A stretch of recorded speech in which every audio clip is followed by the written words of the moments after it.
자, 잠시 쉬었으니까 다시 시작하겠습니다. 이사야 60장 첫 시간입니다. 이사야 60장.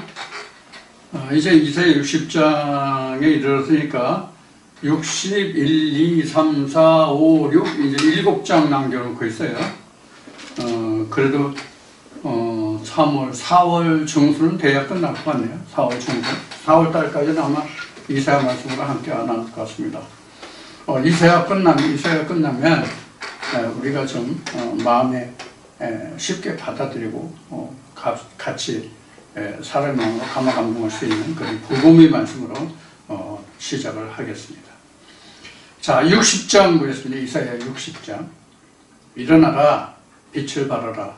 이는 내 빛이 이르렀고 여호와의 영광이 내 위에 임하였음이니라.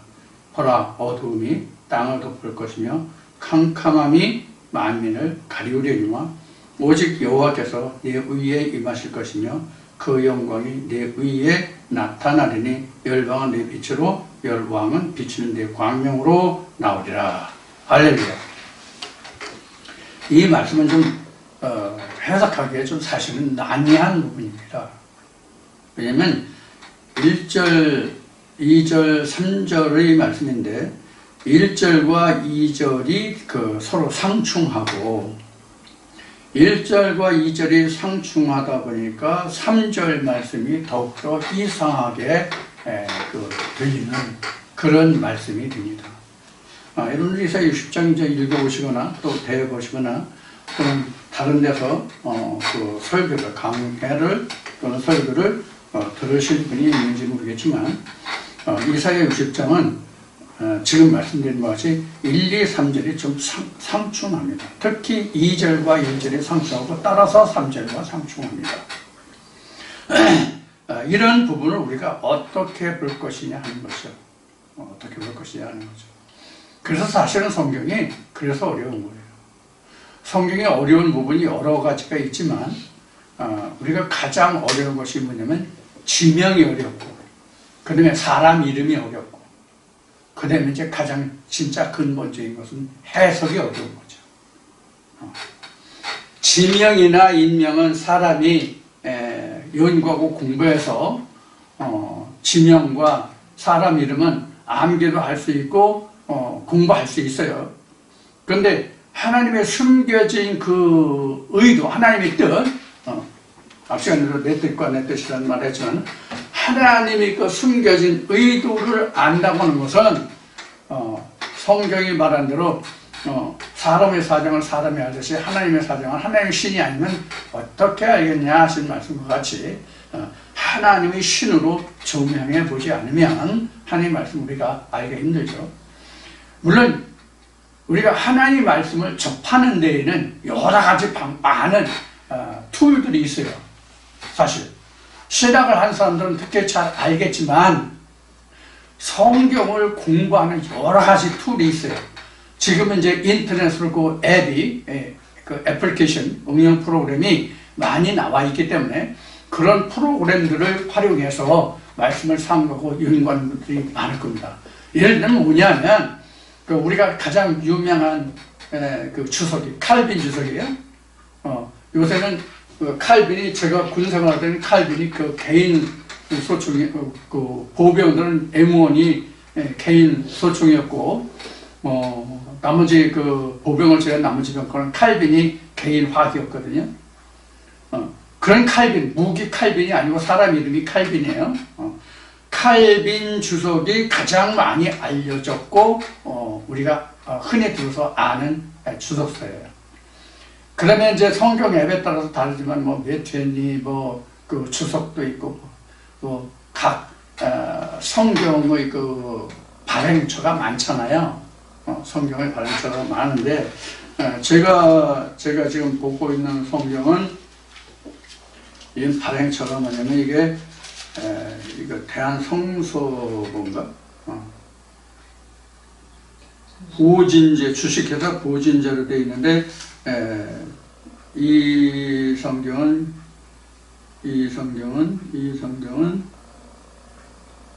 그런 게 없네. 개인명 대한성서공회 대한성서공회인데 아마 대한성서공회가 가장 크지 않을까 지금도 대한성서공회가. 근데 지금 워낙 그 출판사들이 큰 게 많고 출판 기술이 좋아져서 출판사들이 많지만은 출판사마다 성경 주석을 달고 있는데 그 성경 주석을 어느 주석을 채용했느냐에 따라서 그 주석이 틀려요. 이 주석 얘기가 나왔으니까 옛날에 했던 얘기를 다시 되짚어서 얘기한다면 주석이라는 것은 뭐냐면 지금 그런 거 있나 지금은? 제가 그 국민학교를 다닐 때는 국민학교 전 과목 매 학년마다 전 과목에 대한 전과라는 게 있었어요. 전과 지도부. 그래서 각 과목에 국어, 산수, 사회 이런 그 모든 과목에 대한 그 텍스트 교과서에 적은 내용이 있고 그 내용에 대한 비교 분석 문제 뭐 이런 것들이 나와 있는 게 있어요. 그러면 어느 출판사에서 나왔든지 간에 그 전과 지도를 보면 답이 다 똑같아요. 국민학교 1학년부터 6학년까지 어느 학년의 것을 취급했더라도 출판사가 다르더라도 문제와 답이 똑같아요.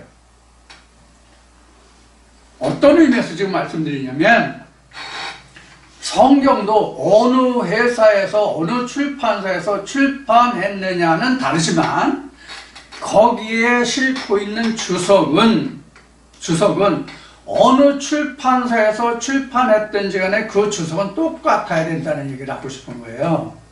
그럼 과연 똑같냐고요? 안 똑같습니다. 절대로. 똑같지 않기 때문에 각 교회마다 설교가 같은 내용, 같은 말씀인데도 불구하고 설교 내용이 다 자기 방식대로 돌아갑니다.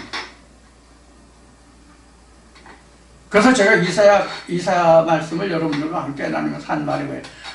다른 주석이나 다른 유명한 목사님들이 해석하고 설명하고 설교하는 것과는 어떨지 모르겠지만 나는 내가 하나님께 받은 말씀의 분량대로 한다 이런 말씀을 드린 적이 있죠. 이게 마치 뭐가 같으냐면 하나님이 모세를 통해서 말씀하셨고 또 이스라엘 백성들이 출애굽하는 과정에서 모든 과정을 보면 돌이 나오잖아요. 돌이 나오는데 하나님 모세에게 이렇게 말씀하세요. 야, 내가 단을 쌓을 때는 그 돌을 징이나 정으로 쪼지 마라. 있는 그대로 해라. 그 돌을 쪼면 부정하다 이렇게 됐단 말이에요. 그래서 이스라엘 백성들이 출애굽해서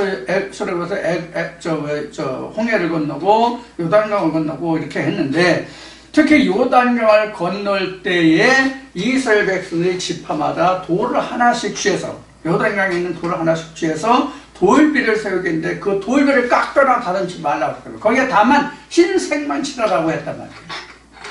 이게 무엇 것 같으냐면 하나님의 말씀은 자연석이에요. 깎고 다루는 게 아니에요. 있는 그대로 해야 돼요.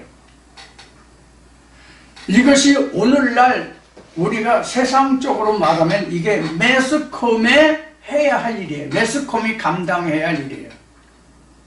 우리나라나 어느 나라든지 지구촌을 보면 무엇 때문에 세상이 악화가 되고 죄가 범람하고 죄악이 번성하냐면 거짓 것을 선전하기 때문에 거짓 것을 전하기 때문에 문제가 되는 거예요. 오늘날 우리나라 상황을 여러분들이 이제 12.3 계엄을 통해서 아시는 바와 같이 얼마나 사회 구석구석에 썩었는지를 이제 여러분들 중에 지각이 있으신 분들은 아시겠죠. 아니라고 하는 분들도 뭐 많이 있지만 제가 상식적인 법으로 봤을 때는 엄청 썩었거든요. 썩어도 보통 썩은 게 아니에요.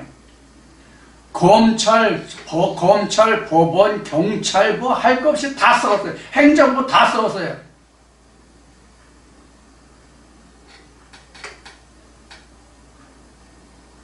언론 다 썩었어요. 그래서 특히 언론이라고 하는 것은 목사로 교회로 말하면 목사와 같은 거예요. 있는 그대로만 전해주면 되는 거예요. 좋으면 저대로 나쁘면 나쁜데 있는 그대로 전해주는 거예요. 그래서 그것을 비교 분석 판단해서 어느 것이 옳고 그러냐 취사 선택을 하는 것은 듣는 사람 국민의 몫이에요. 백성의 몫이에요. 그래야 나라가 튼튼해지고 체질이 강화되는 거예요. 우리 신체로 말하면 가공된 식품에 익숙해지면 우리 건강이 빨리 그 상하잖아요. 망가지잖아요. 똑같은 거예요. 똑같은 거라고. 그래서 하나님의 말씀은 깎고 다듬고 가공된 게 아니에요. 미사역으로 쓰는 게 아니에요. 그래서 성경은 다윗의 그 아들 그 압살롬인지 할렘인지 육실할렘인지 한테 도망 다닐 때에 그 아들 녀석이 다윗의 후궁들을 많이 취했잖아요. 그것까지 있는 그대로 다 쓴 거예요. 그래서 한국에 처음 복음이 들어왔을 때, 선교선에서 복음이 들어왔을 때, 야, 이게 어떻게 하나님이 이러냐? 이게 이런 지저분하고 추저분하고 한 것들이 많네. 이게 무슨 하나님 거 거룩하고 뭐, 이런 얘기가 그 지금 세대까지 전해져 오는 게 바로 이런 거예요. 여러분, 어떤 얘기를 하는 것인지 여러분들 잘 이해하시고, 이 말씀을 여러분들이 받아주시기 바랍니다. 그래서 1절과 3절까지를 봤는데 1절, 3절까지의 내용은 상당히 상충한다고. 뭐가 상충한지 지금부터 보자고요. 1절 일어나라 빛을 발하라 이는 내 빛이 이르렀고 여호와의 영광이 내 위에 임하였다. 그러니까 하나님의 영광이 임했단 말이에요. 내게 너라고 했으니까 지금 상대적으로 하면 나잖아. 각자 나에게 임했잖아. 그런데 2절 보면 보라 어둠이 땅을 덮을 것이며 아니 빛이 임했고 하나님의 영광이 임했는데 왜 땅이 어둠으로 덮이냐고. 왜 캄캄하냐고. 그래서 왜 만민을 가리우냐고. 이게 앞뒤가 맞아요? 안 맞죠. 맞을 수가 없지. 아니 하나님이 빛이 내게 와서 의의 영광과 그게 내게 임하였으면 빛을 덮어야지. 땅을 만민을 빛을 덮어야지. 그런데 왜 어둠이 캄캄함이라고 여기에 기록하고 있냐고. 이걸 어떻게 볼 거냐 하는 거예요. 이거를 이치 안 맞잖아. 우리가 일상적으로 봤을 때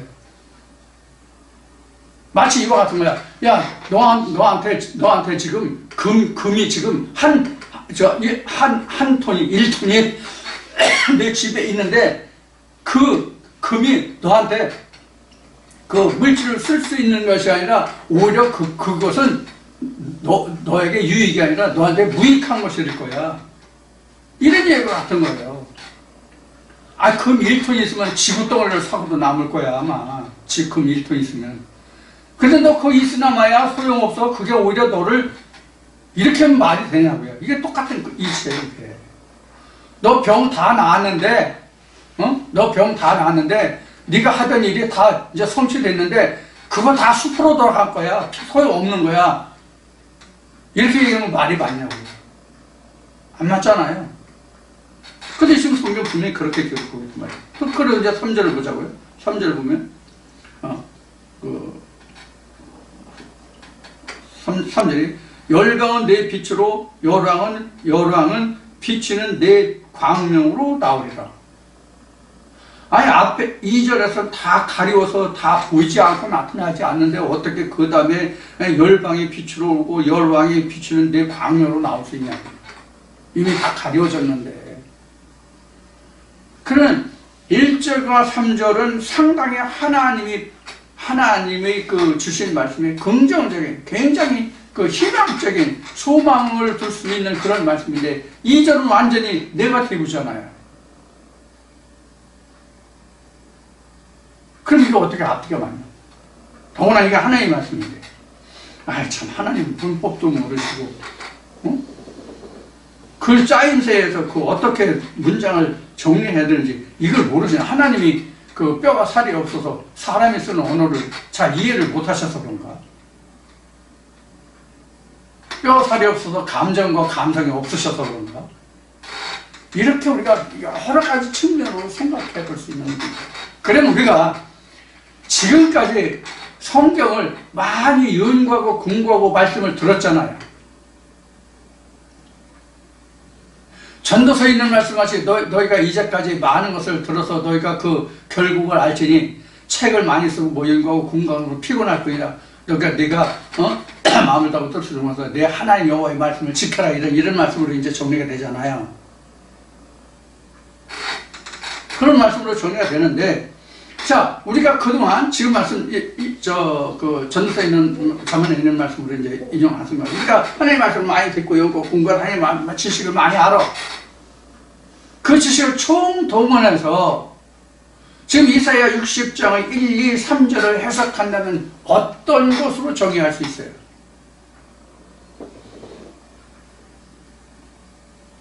여러분 한번 생각해 보세요.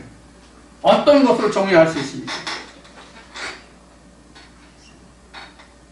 우리가 그동안 하나님의 말씀을 연구하고 공부한 말씀들 중에 딱 한마디로 정의할 수 있는 부분이 있어.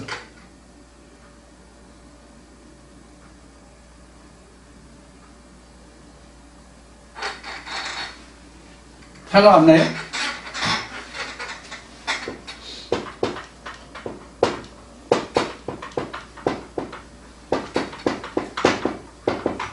이거예요.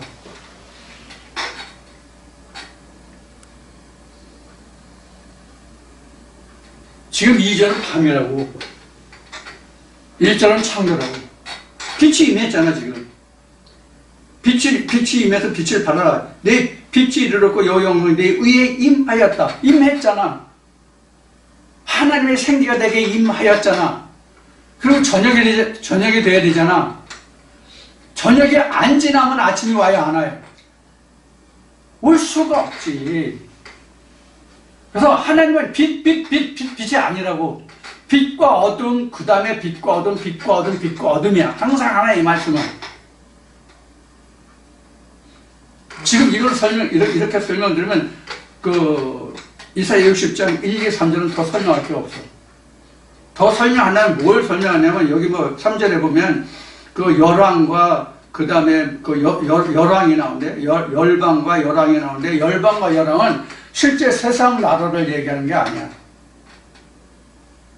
우리가 세상의 나라를 얘기하는 게 예부적으로 일어나는 게 아니라고, 쉽게 얘기하면 예부적으로 일어나는 게 아니라고 하는 말은 뭐냐면, 이스라엘이 하나님의 나라 이스라엘이 신정국가로 세워지면서 패권국의 권위를 가졌던 때가 언제예요? 제가 설명을 드렸었죠. 하나님의 이스라엘이 하나님의 신정국으로 세워져서 패권국으로 된 때가 있었어요. 그때 언제예요? 솔로몬 때예요.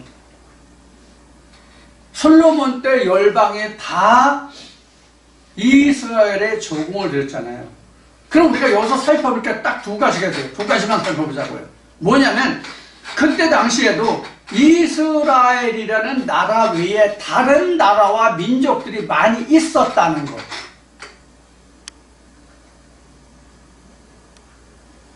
무슨 뜻인지 이해하시겠어요? 그래서 성경은 이렇게 얘기하는 거예요. 너희가 이 세상에 있는 모든 민족 중에서 너희가 가장 적으니라. 그러니까 다른 민족이 있는 거예요. 예를 들어서 그 북이스라엘이라는 나라가 어느 나라에 멸망했어요? 아수리에서 멸망했죠. 아수르가 이스라엘보다 컸다고요. 훨씬 컸어요. 지경이. 국력도 컸고. 그럼 유다는 더 작았지. 그래서 북이스라엘 지파가 10지파야. 유다는 베냐민과 유다 지파 2지파뿐이야. 그러면 단순 비교하면 10대 2야. 그 실제로 하나님의 지경을 그렇게 나눠주셨잖아요. 솔로몬 때문에. 그럼 왜 여기서 좀 거슬러 올라가면 창세기에서도 우리가 아담만 생각하잖아. 하나님이 처음에 아담 하나만 지으셨고 그 아담을 인해서 하와가 나왔고 아담과 하와에서 그 후손이 많아졌다. 이렇게 생각한단 말이에요. 지금 신학에서 말하는 게. 그러면 그때도 아담이라는 사람에 많은 사람이 있었다는 증거가 있어요. 뭘까요?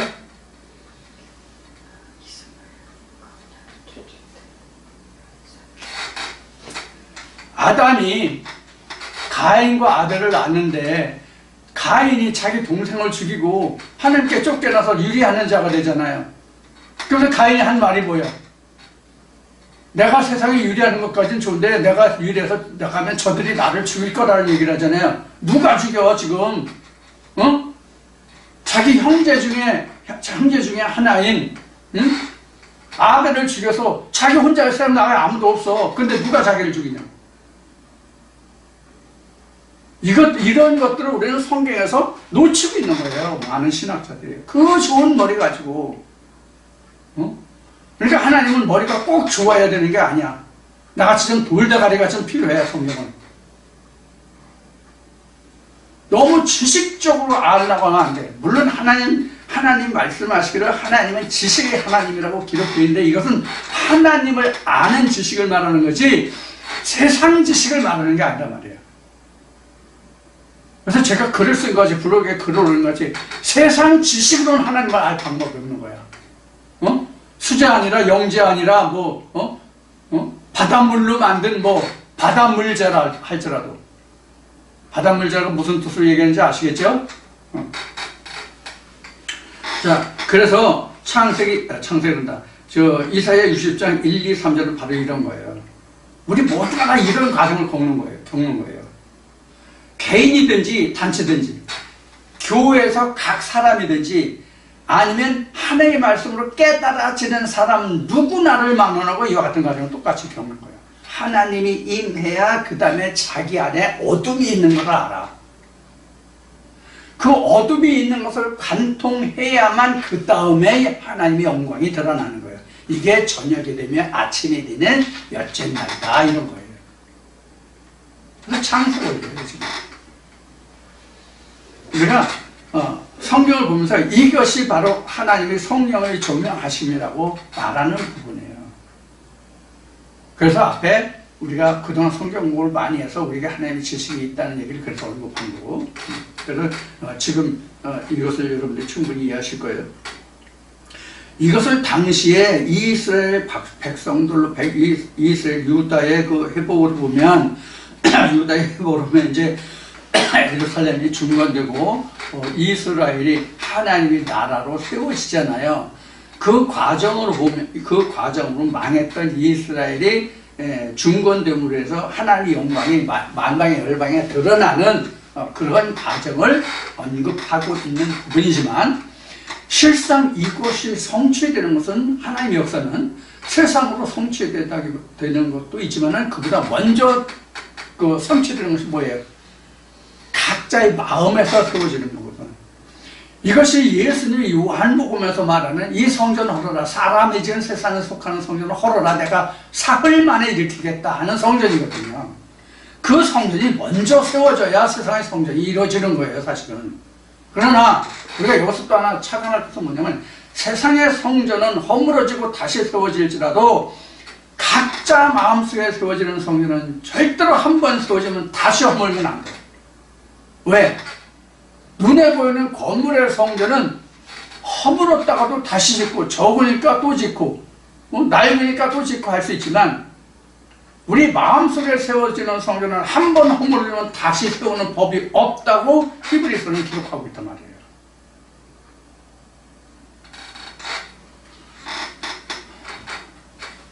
그래서 이제 3절에 그 열방은 내 빛으로 여랑은 비추는 내 광명으로 나오라, 그 앞에 나오라 그랬는데, 이것은 이제 드러난다는 뜻이에요. 드러난다. 드러난다는 뜻이에요. 어둠에서는 드러나는 게 없잖아요. 다 감춰지잖아요. 빛이 있어야만 사물의 윤곽이 드러나서 보잖아요. 그래서 우리가 본다고 하는 것은 뭐냐면 빛이 있다는 얘기예요. 빛이 없으면 못 봐요. 우리가 한밤중에 캄캄 칠흑같이 어두운 밤에도 우리가 그 셈이 하나만 분별할 수 있잖아요. 그 속에도 빛이 있기 때문에. 이것을 성경적으로 영적으로 의미하면 우리가 아무리 하나님을 알지 못하는 흑암 속에 있다 할지라도 하나님을 받아들일 수 있는 빛의 요소가 인간에게는 있다는 얘기예요. 그게 바로 뭐냐면 언어예요. 언어가 사람이 모든 것을 인지하는 기본이 뭐냐면 언어거든요. 언어로 인해서 사람이 깨우쳐지는 거거든요. 그래서 이제 잠언에 보면 이제 빛이 빛이야, 어둠은 어둠에게, 날은 날에게, 밤은 밤에게 이제 이렇게 이제 한다는 말씀이 있는데 바로 그런 것이 지금 말한 그런 의미를 담고 있는 말씀이 되겠습니다. 4절 보겠습니다. 내 눈을 들어 사면을 보라. 무리가 다 모여 내게로 오느니라. 내 아들들은 원방에서 오겠고 또 내 딸들은 안개 올 것이다. 이렇게 되어 있어요. 이게 4절에서 기록한 것은 우리가 말씀을 깨달아가는 과정이에요. 물론 1절과 3절도 말씀을 깨달아가는 과정이고 어떻게 하나님의 역사가 각자의 안에서 또 외부적으로 어떻게 이루어지는가를 드러내고 있지만 4절도 그것을 조금 더 세부적으로 들어가서 바로 이런 거예요. 그래서 눈을 들어 보라. 여기서 눈을 들어 사면을 본다고 되는데 이 눈을 들어 본다가 방금 얘기같이 뭐냐면 빛이 있기 때문에 눈을 들어 볼 수 있는 거예요. 눈이 그 역할이 빛을 인해서 인식하는 거거든요. 빛을 인해서 인식하는 거거든요. 그래서 우리가 성경에서 듣는다는 것도 그래서 믿음은 들음에서 나온다는 말이 바로 그런 의미예요. 그래서 듣는 것도 빛의 말씀이 루아흐의 빛의 말씀이 있어야 흑암 속에 있는 내 귀가 청각에 살아나서 들을 수 있는 거란 말이에요. 물리학적인 인체 구조학적인 그 들음을 얘기하는 게 아니에요. 영적 들음을 얘기하는 거예요. 그거 마찬가지로 눈을 들어 사면을 보라. 빛이 있으니까 사면을 보라. 무리가 다 모여 내게로 오는데 내 아들들은 원방에서 오겠고 내 딸들은 안개 올 것이다. 이 얘기 뭐냐면 아들이 원방에서 온대. 근데 딸들은 안개 온대. 이게 무슨 뜻일까요? 이것도 우리가 창세기를 인용하면 쉽게 얘기할 수 있어요. 뭐냐면 아담의 갈비뼈 안에 뭐가 있어요? 여자 하와가 있잖아. 그러니까 안 기운 거야 이게. 안 기웠다는 그 속에 스며 있다, 품어져 있다 그런 의미를 보시면 돼요. 여기서는 상당히 성경적이잖아요. 그러니까 본문 속에 우리 언약이 숨겨져 있다. 그러니까 안겨 있는 거야. 감춰져 있는 거야. 안겨 있는 거야. 품에 있는 거야. 품에. 우리가 그래서 성경에 보면은 내 눈이 밝아서 보기는 보아도 보지 못하고 내 귀가 밝아서 듣기는 들어도 듣지 못함이라는 게 이거거든요. 안겨 있기 때문에, 숨겨져 있기 때문에. 우리 숨겨져 있는 것을 찾아내는 거잖아요. 펼쳐 보이는 거잖아요. 하나님의 신이 이것을 종이어서 펼쳐 보이는 거잖아요. 자, 그런 의미로 우리가 4절을 볼 수 있겠고요. 그 다음에 5절 보면 그때에 내가 보고 희색을 바라며 내 마음이 놀라고 또 화창하리니 이는 바다의 풍부가 내게로 돌아오며 열방의 재물이 내게로 오니라. 이런 말씀 때문에 교회 다니고 하나님 믿으면 복받아서 잘 먹고 잘 산다고 얘기하는 건지 모르겠어. 이 말씀을 보면 그 5절 말씀에 보면은 기뻐하잖아. 만면의 희색을 바란다고 그랬잖아. 여기 지금 내 마음이 놀라고 또 화창하네. 화창하다는 것은 기쁜 마음으로 이렇게 노래한다는 뜻이에요. 화창이 밝고 깨끗하다는 얘기는 말이에요. 이게 그런 화창하더니 이는 바다의 풍부가 내게로 돌아 세상의 모든 부요가 풍부가 내게로 돌아오며 열방의 재물이 내게로 돌아옵니다. 그럼 나는 집에 가만히 있어도 열방이 나한테 재물을 가지고 오나? 하나님의 말씀이 내게 임해서 하나님의 신이 내게 임해서 내가 진짜 하나님의 백성이있어. 야곱의 죄가를 떠나서 하나님의 기뻐하시는 빛과 그 하나님의 의가 내게 임하고 있어. 그럼 여기 있는 것 같이 열방의 재물이 다 내게 오니까 뭐 나는 밭에 나와서 일 안 해도 되겠네. 호미질 안 해도 되고 밭 갈지 않아도 되고 씨 뿌리지 않아도 되겠네. 이 열방이 주는 거 그거 가지고 먹고 아주 모래 힘들게 일하기 좋은 사람은 누가 있어요? 다 편하기를 좋아하는 거지. 그러니까 교회 다니면 복 받고 잘 산다는 얘기를 앞에서도 했고 지금 하는데, 우리가 교회 가서 복 받고 잘 살고 잘 살자는 얘기가, 우리가 좀 나쁘게 말하면 자기 유익, 자기의 그 개인적인 유익, 안전하고 편안하고 살잖아요. 내게 바로 천금이 있고 만금이 있어. 평생 일 안 해도 먹고 살 수 있어. 그럼 일하는 사람이 며칠이에요? 물론 사업을 해서 그 돈 위에 돈을 벌게 하는 그런 일들도 많이 하겠죠. 예를 들어서 여기란다. 잠실에 롯데빌딩인데 내가 롯데빌딩의 그 건물주라고 얘기합시다. 은행 부채 뭐 하나도 없이 순수하게 내 돈으로만 그 롯데호텔 건물을 지었어. 롯데 건물을. 그러면 내가 어느 시골에 가서 전원 주택 사가지고 뭐 땅도 좀 파고 뭐도 심고 그렇게 하면서 잔디 깎으면서 그렇게 살아야 되겠다. 이럴 사람 한 며칠이나 있겠어요? 편히 자가용 올리고 운전기사도고 편히 놀러다니고 골프 치러 다니고 그러겠지. 잔디 밟으면 스크린 잔디나 받겠지. 근데 여기는 지금 그런 식으로 지금 설명을 하고 있잖아요. 그래서 이런 말씀을 우리가 세상적인 하나님을 믿고 하나님의 백성이 되면 우리가 세상적인 풍요를 누리고 산다고 하면 그 어느 말씀에 있나? 이게 꿈속에서 떡을 먹은 것 같고 거품을 들이키는 것과 똑같은 거예요. 그러면 하나님의 말씀이 무슨 유익함이 있어? 자, 그러면 이것은 뭘 말하느냐? 마음의 양식과 평화예요. 하나님의 말씀이 우리가 교회 다니는 것이 누구든지 간에 천국도 목적이고 잘 먹고 잘 사는 것도 목적이지만 그 다음에 우리가 좀 일반적으로 얘기해서 우리가 교회 다니는 것은 뭐예요? 알고자 함이잖아요. 하나님에 대해서, 신에 대해서 알고자 함이잖아요. 근데 신에 대해서 알고자 함이 없는 사람은 사실 무엇 같으냐면요, 안진뱅이와 똑같아요.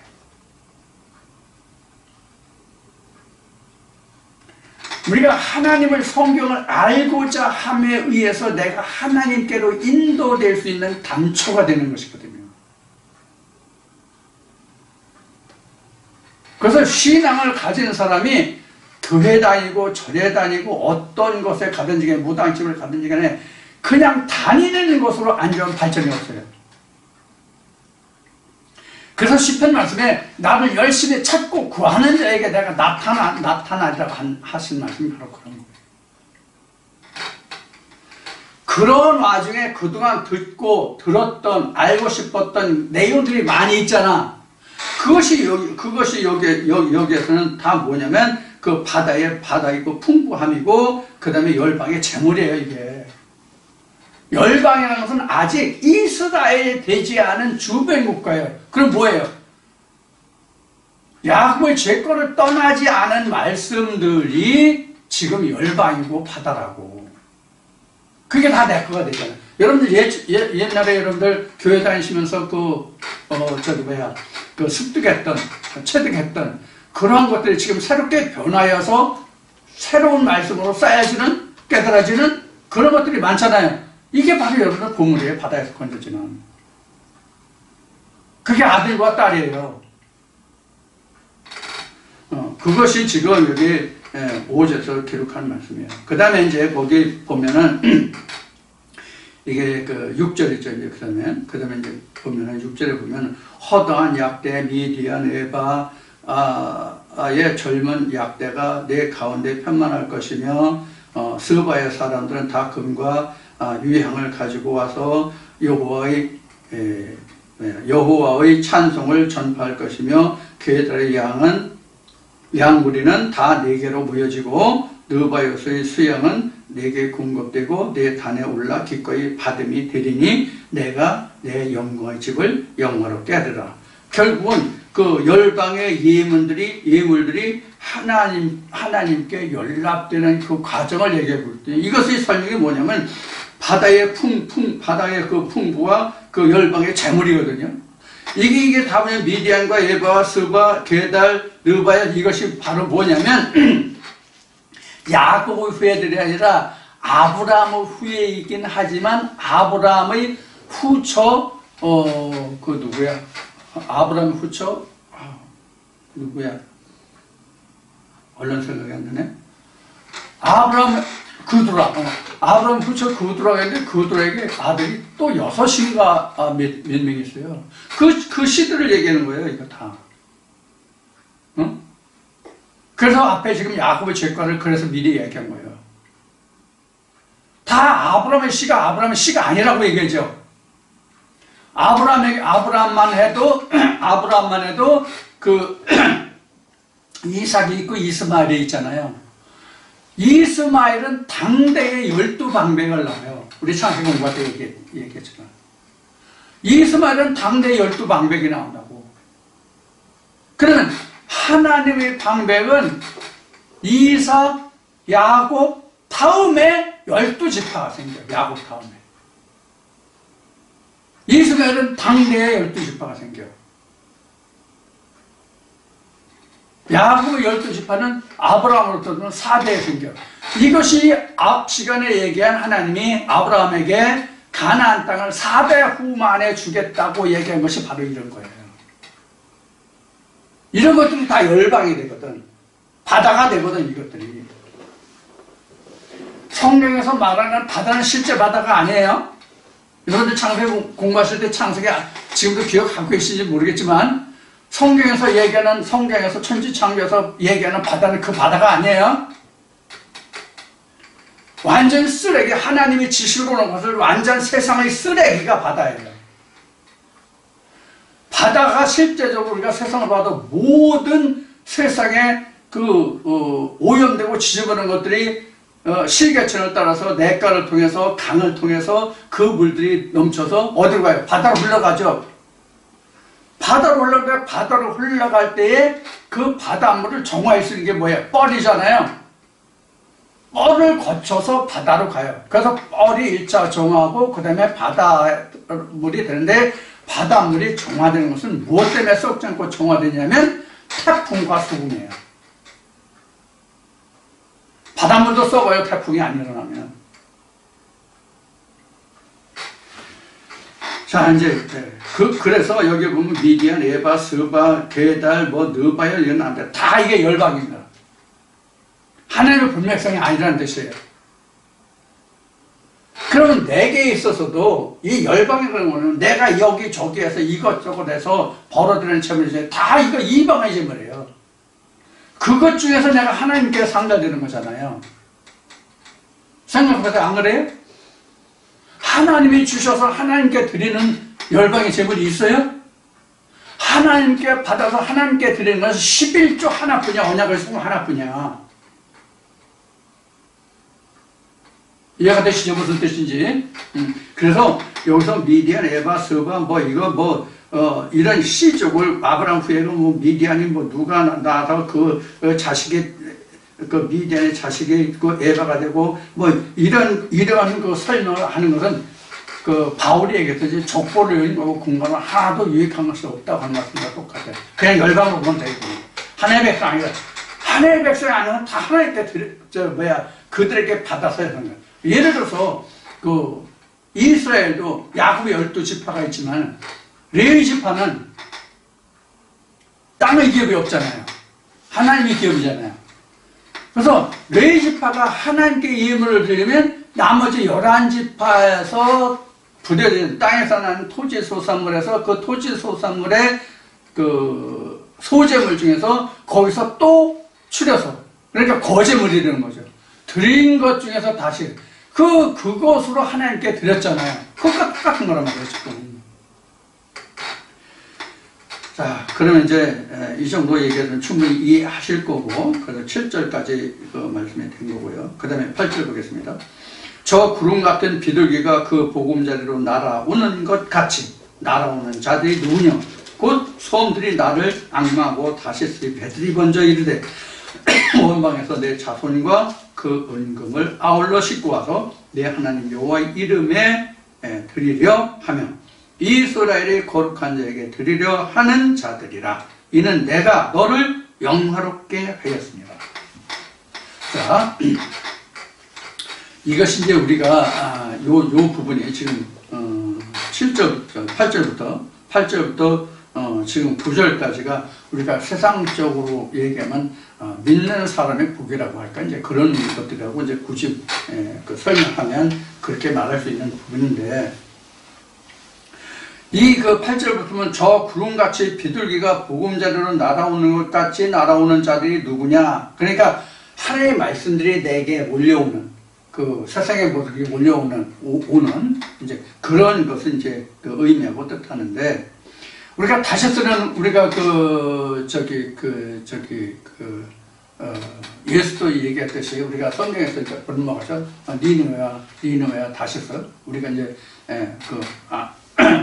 보는 건데, 다시스라는 것은 그 바다의 문물 무역의 중심지로 언급되고 거론된 것이 다시스예요.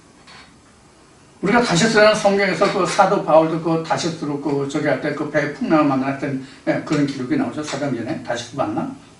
그 다음에 우리가 그 요나의 표적에서도 그 니느웨 다시스 나오죠. 그러니까 그 항구 도시예요.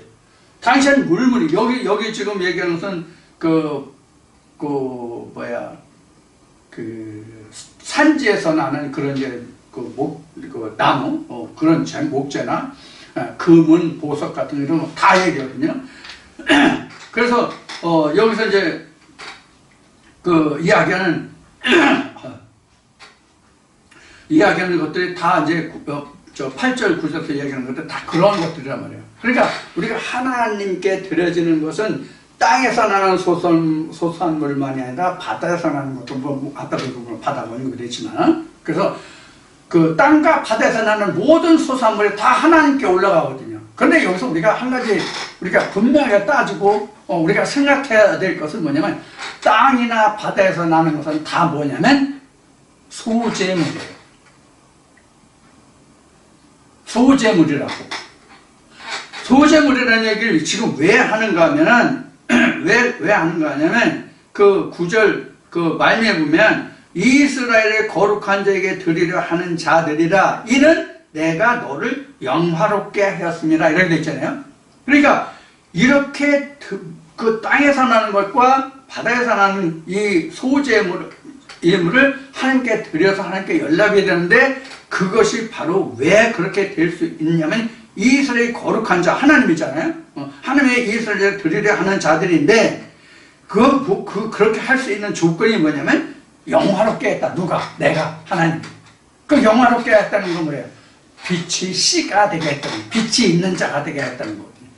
그래서 열방의 소재물을 빛이 있는 자가 빛과 함께 드릴 수 있다는 거거든요. 이게 레위기 2장으로 돌아가면 너희가 내게 드리는 소재물에 언약의 소금을 빼지 말라고 된 거예요.